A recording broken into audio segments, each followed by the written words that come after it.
मातब्बर राजकीय व्यक्तींचा म्हणून अहमदनगर जिल्हा ओळखला जातो, तसा तो आपापले गड मजबूत ठेवण्यासाठी होणाऱ्या राजकीय कुरापतींसाठीही अवघ्या महाराष्ट्रभर प्रसिद्ध आहे। या निवडणुकीत विखेंनी भाजपचा रस्ता धरल्यानं त्यांचे विरोधक बाळासाहेब थोरातांनी विखे विरोधकांची एकत्रपणे मोट बांधली आहे। मात्र ही एकी खरंच टिकेल का असा प्रश्नही या राजकारण्यांच्या वक्तव्यातून दिसून येतोय।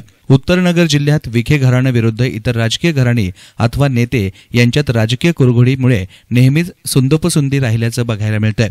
विखेंच्या संपूर्ण जिल्ह्यात राजकीय हस्तक्षेप राहिल्यानं विखे विरोधकांची संख्याही वाढत गेली आहे। या लोकसभा निवडणुकीतही डॉक्टर सुजय विखेंनी भाजपात प्रवेश केल्याने आणि राधाकृष्ण विखे काँग्रेसच्या प्रचारापासून 4 हात लांब राहिल्यानं विखे थोरात वाद बघायला मिळतोय। त्यात थोरातांनी विखे विरोधकांना एकत्र केले। त्यात प्रामुख्यानं श्रीरामपूर तालुक्यातील आदिक मुरकुटे आणि ससाने यांनाही एकत्र आणले। मात्र निवडणुकीत उत्तरनगर जिल्ह्यातच नेतृत्व करणारे बाळासाहेब थोरात हे नेहमी पाठीमागे राहतील का ही चर्चा सुरू असतानाच या चर्चेला श्रीरामपूरचे माजी आमदार भानुदास मुरकुटेंनी आपल्या भाषणातून थोरातांना निवडणुकीनंतर केवळ संगमनेर एक संगमनेर करू नका असं सांगत वाट मोकळी करून दिली।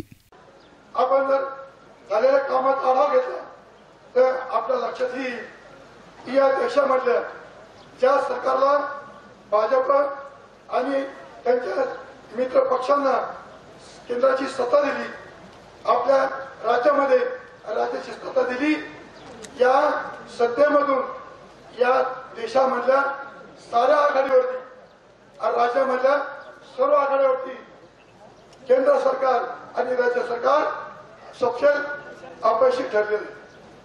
मग या देशाचा कारभार करत असताना खरं म्हणजे उद्योगधंदे वाढले पाहिजे, उद्योगधंद्याची प्रगती झाली पाहिजे, तरुणांना नोकऱ्या मिळाल्या पाहिजे। परंतु गेल्या 5 वर्षांमध्ये या उद्योग क्षेत्रामध्ये सुद्धा मोठी पिछाड झालेली आहे। प्रगती झालीच नाही पण मोठ्या प्रमाणात पिछाड झाली आहे। आपल्याला आपल्या भागातलं साधन पाहिजे असेल उद्योगधंद्याच्या बाबतीमध्ये तर आपल्या भागातले साखर कारखाने आपली सारी कारखानदारी ही आर्थिक आर्थिक झालेली आहे। आपल्याला आपल्या स्वतःच्या प्रपंचाचा विचार केला, तो शेतकरी असो, तो व्यापारी असो, तो कुठल्याही क्षेत्राचा मनुष्य असो, आपला प्रपंचाचा जर आपण अभ्यास केला, आपण आजच्या आर्थिक अडचणीमध्ये आर्थिक अरिष्टामध्ये आलो आहोत आणि देश पातळीचा जर विचार केला तर देश सुद्धा मोठ्या आर्थिक अरिष्टात सापडलेला आहे।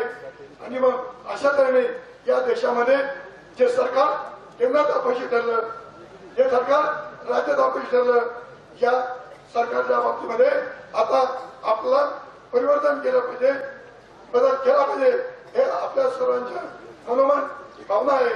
आणि त्याप्रमाणे आपल्याला 19 तारखेला आपला निर्णय करत आहे। पण बाळासाहेब थोरात आता या जिल्ह्यामध्ये आता नेते आहेत। नेते हे जरी मोठ्या पदाचे असले तर कार्यकर्त्याचा सुद्धा विचार त्यांनी केला पाहिजे। नाहीतर निवडणूक झाली, रावसाहेब पाटील मस्के म्हणल्याप्रमाणे निवडणूक झाली, मग बाळासाहेब थोरातनी जी भूमिका घेऊ नये, काय दोस्ती पक्की लेकिन आपला आपला काम आपला, दोस्ती पक्की, कारण जुने दोस्त जे आहे दोस्तीची त्यांची दोस्ती पक्की आहे।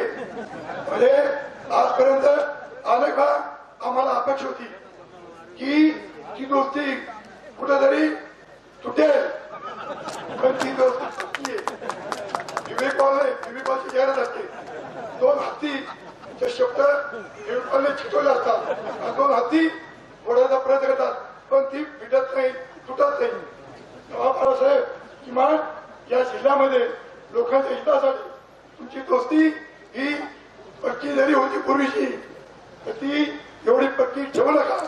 माणसं ओळखा आणि जरा चांगल्या म्हणण्याची ताकद असली पाहिजे।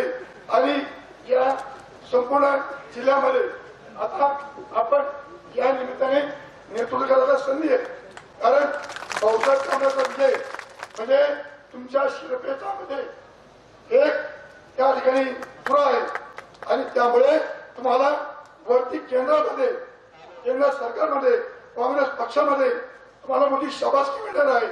पण त्या शाबासकीचा वापर या मतदारसंघाच्या आम जनतेसाठी करावा। नुसताच संगमनेर आहे का संगमनेर, आज संगमनेर एवढं पाहू नये, एवढी विनंती करतो आणि माझे 2 शब्द संपवतो.